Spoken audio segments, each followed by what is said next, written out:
Dobrý deň, poprosím vás jednu žiarovku.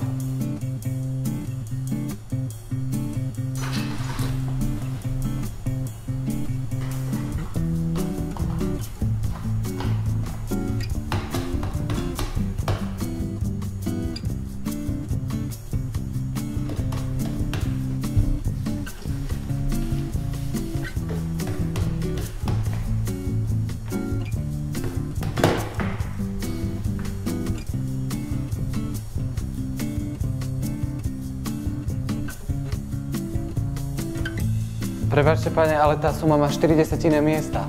Že ste to vy, zaokrúhlime to na 3. No, ale ja som vám schopný zaplatiť len sumu s 2 desatinými miestami. Pozri sa, mladý, keď na to nemáš, tak si to nekupuj. Ale ja na to mám, len sa mi zdá, nemôžeme zaplatiť sumu s 3 desatinými miestami. Zostavím vám splátkový kalendár. Ale ja nechcem splátkový kalendár. Viete čo, ja vám dám 5 eur. Zvedavý, ako mi vydáte.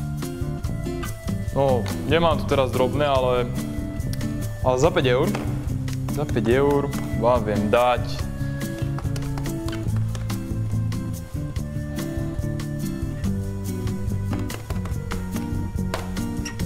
Dva aj 3/4 žiarovky.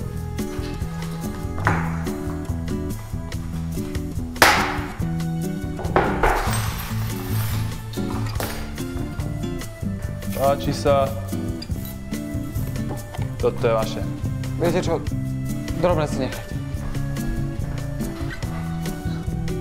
Radosť obchodovať s takýmito zákazníkmi.